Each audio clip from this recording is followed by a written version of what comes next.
Hello, my name is Marcelis Navarro. And let me ask you something.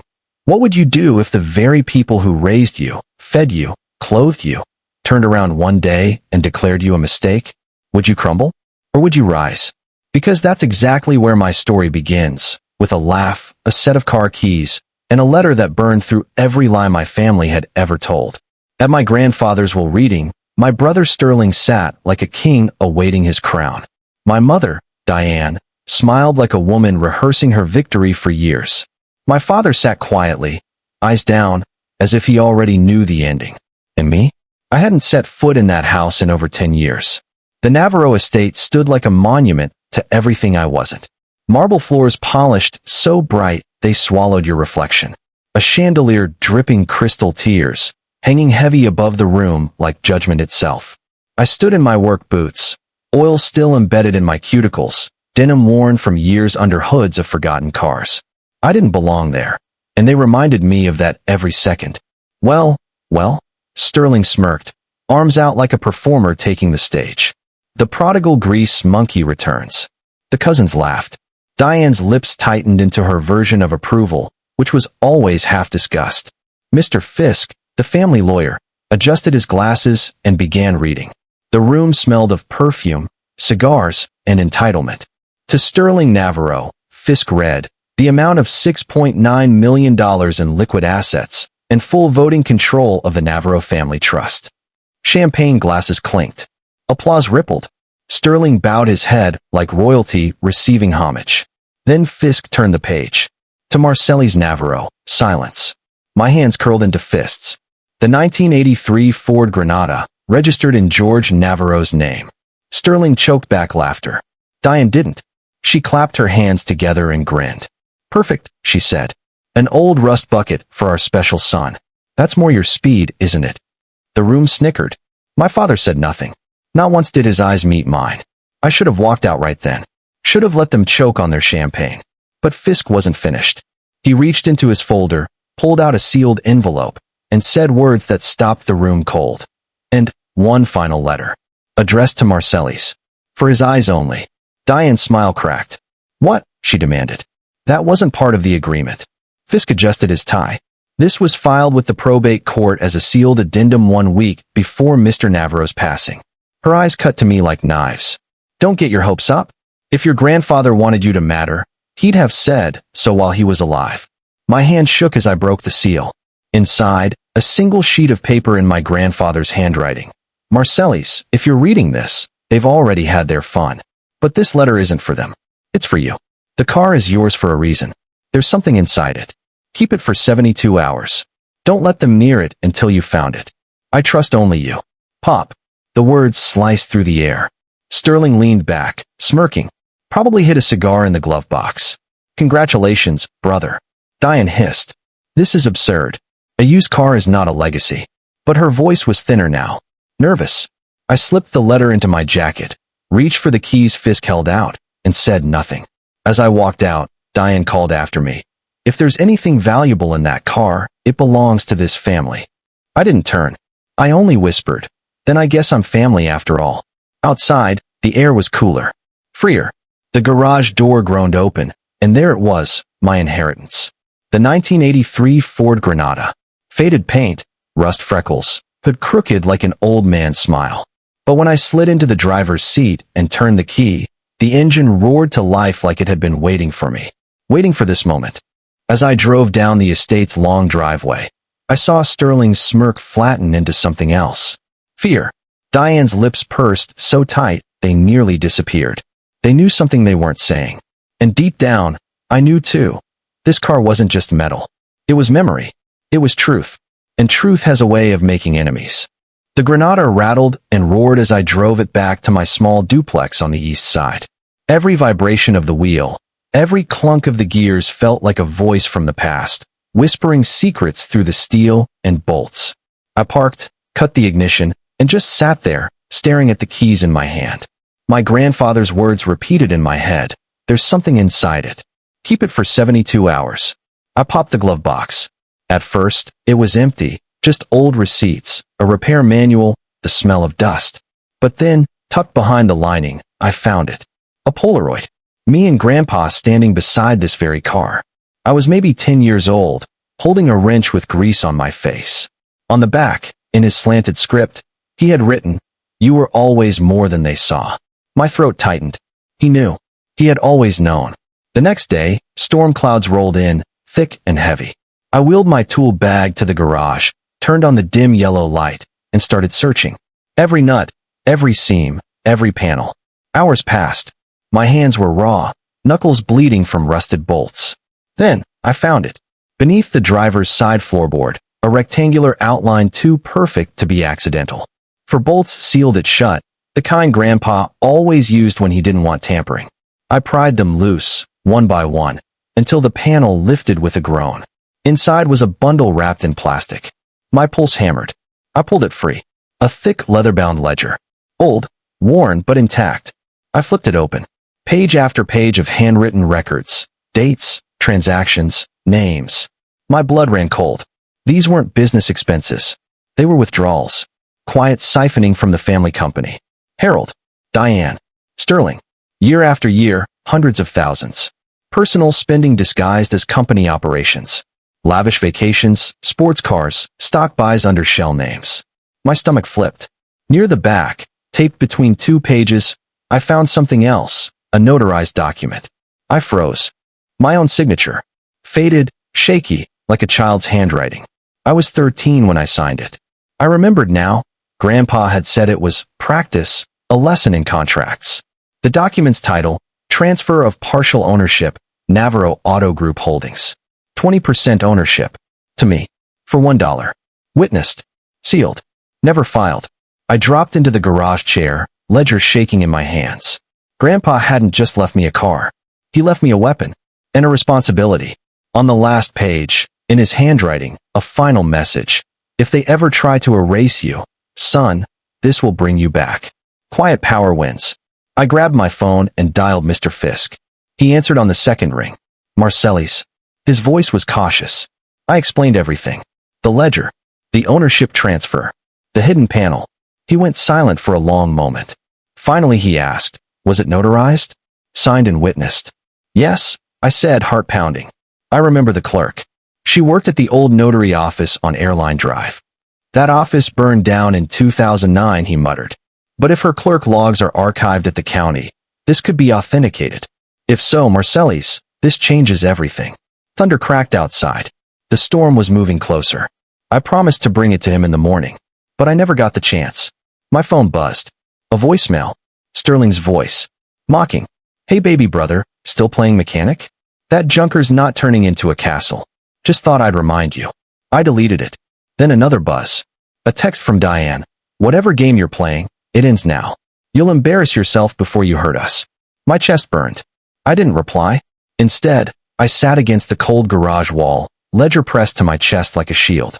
Rain tapped against the tin roof, steady as a heartbeat. And then another memory surfaced, one I hadn't thought of in years. I was 13. Sterling had just gotten a new sports car for his birthday. I was cleaning Grandpa's office when I found a check on the desk, $10,000, written to Sterling, pulled straight from the company account. I'd asked Grandpa why. He grabbed it quickly, tucked it away, and said, "There are some things too ugly to explain to a boy. One day, you'll understand why I keep records." I didn't then, but I did now. The storm grew violent, rattling the walls. I finally turned out the light and went to bed. I should have known peace wouldn't last. The next morning, a knock shook my door. 3 sharp raps. No hesitation.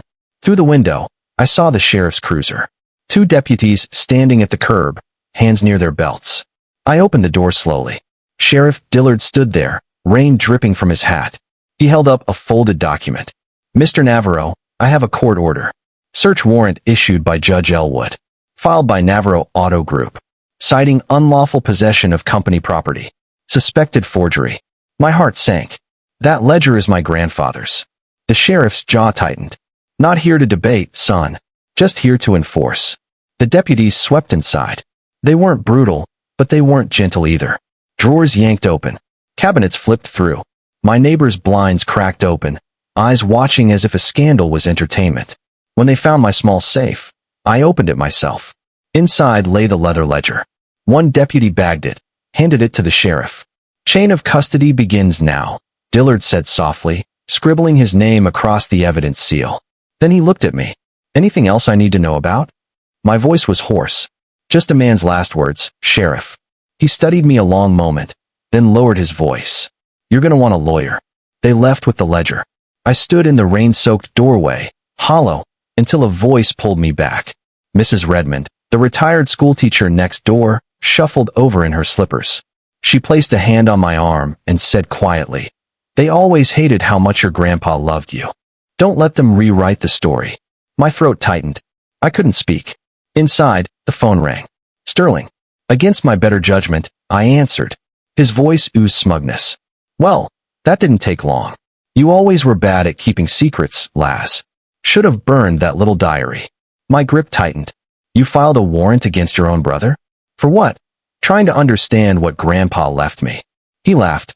"It's just business, little brother. You wouldn't understand. You play with tools. We play with contracts. You forged his trust," I snapped. "You stole from him for years." He chuckled. "Allegedly. That's the magic word." I hung up before rage swallowed me whole. Silence filled the house. Too heavy. Too suffocating. I drove back to the garage. The Granada sat in the dim light, steady, waiting. I sank into the driver's seat, the smell of vinyl and oil wrapping around me like an old memory. I stared at the floorboard compartment where the ledger had been. Empty now?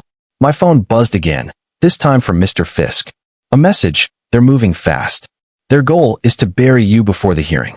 I closed my eyes, head against the wheel. Maybe they could. Sterling had the board. Diane had the money. They had judges in their pockets. What did I have? A car. A wrench. A few scraps of paper. Maybe they were right. Maybe I was nothing but the extra son. But then his voice returned. Grandpa's voice, clear in my head. "The loudest one in the room is usually the weakest. Let them scream. You write it down." My eyes snapped open. He knew this would happen. He planned for it. And that's when I heard it. A faint click from the dashboard. A panel popped open, so small I might have missed it. Inside, a cassette tape. Faded label. Grandpa's shaky handwriting. For Marcelli's. "Play only if they come for blood." My heart thudded. The Granada no longer had a tape player. But my workshop did. 10 minutes later, I dusted off an old portable cassette deck. The same one Grandpa and I had once used to record engine sounds. I pressed play. A hiss filled the room. Then silence. Then his voice. Hoarse. Slow. But strong enough to cut through time. "Marcelli's, if you're hearing this, then things went bad." I froze, breath caught. I always thought I'd outlive the trouble. But I was wrong. I saw the greed years ago. Sterling's smile grew too wide. Diane's eyes too hungry. Your father too weak to stop them. They would have stolen it all if I'd put it in writing. That's why I left anchors. Pieces of truth only you could find. My hands trembled. Tears blurred my vision. "You are not their mistake, boy. You are my correction." The words hung in the air like a thunderclap. Amelia froze. Her lips parted, but no sound came out. Jonathan's confident smile faltered, then collapsed into a grimace. The room felt smaller, the air thicker, as if the walls themselves had moved closer. What are you talking about?" Jonathan stammered, his voice trembling now, stripped of the authority he had wielded minutes earlier. Clara stepped forward, her hand still gripping the letter, her voice steady but edged with fire. "Grandfather wrote this with his own hand. He knew you'd try to manipulate us, to twist his intentions. He knew your greed, your hunger for power. He left this letter as protection, to make sure his legacy wouldn't be poisoned by lies." Jonathan shook his head furiously, his eyes darting between Clara, Michael, and the guests. "This is absurd. Fabricated. You think you can just wave a piece of paper and rewrite his will? The courts won't recognize it. None of this means anything." But Michael, who had remained calm until now, stepped forward with a quiet strength that silenced the murmurs in the room. His voice was calm, but filled with unshakable conviction. "Jonathan, this letter is notarized. Witnessed. It carries the same legal weight as the will itself. You know that. And more importantly, it carries Grandfather's truth. This is his voice, his final word. And his word is the only one that matters." The color drained from Jonathan's face. He opened his mouth, closed it again, then finally spat out bitterly, "This isn't over." He stormed out of the room, his footsteps echoing down the grand hall like the fading roar of a defeated beast. The tension that had held the room in its grip began to dissolve, replaced by an almost sacred silence. Clara looked down at the letter in her hands, her eyes blurring with tears. For the first time in years, she felt as though her grandfather was standing beside her, his hand resting on her shoulder, whispering, "I believed in you." Amelia, her facade crumbling, reached out a trembling hand. "Clara, Michael, I didn't know. I thought." Her voice broke, the practiced poise gone. She sank into a chair, her body shaking. "I thought he loved Jonathan more. I thought I had to follow him. But I was wrong." Clara knelt beside her, her voice gentle but firm. "Grandfather's love wasn't about choosing sides, Amelia. It was about seeing us for who we are. And he saw through Jonathan. We all do now." Amelia wept, her tears falling onto her silk dress like raindrops on glass. The family, once divided by shadows and secrets, seemed to breathe together for the first time. Outside, the storm had passed, and a single ray of sunlight pierced through the heavy clouds, illuminating the letter in Clara's hand. It glowed like a beacon, a symbol of truth cutting through years of lies. As the guests whispered, some wiping away tears, Michael raised his voice, steady and resolute. "This house has carried weight for too long, weight of greed, betrayal, fear. But today, it becomes something else. A place where truth is honored, where legacy is not about wealth or titles, but about integrity, about courage, about family."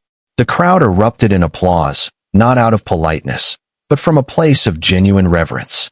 The shadows seemed to recede from the corners of the room, as though the house itself was exhaling after decades of suffocation.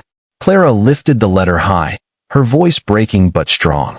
"Grandfather's legacy lives on, not in the wealth Jonathan craved, but in the truth he left behind. And it is up to us to carry it forward, not as prisoners of the past, but as stewards of the future." That night, as the house quieted and the last guests departed, Clara and Michael stood together by the old oak tree in the garden, the very spot where their grandfather had once told them stories about honor, love, and courage. The air was cool, the scent of wet earth rising after the storm. Michael glanced at Clara, a faint smile playing at his lips. "We did it. Not just for us, but for him." Clara nodded, her eyes glistening. "And for the truth. Always for the truth." The oak tree swayed gently, its branches whispering like an old friend. The legacy of their grandfather was no longer chained to Jonathan's ambition, but freed, alive in their hands, their voices, their choices. And as they walked back into the house, the light of dawn breaking over the horizon, they carried not just the inheritance of a fortune, but the inheritance of truth, a truth that would outlive them all.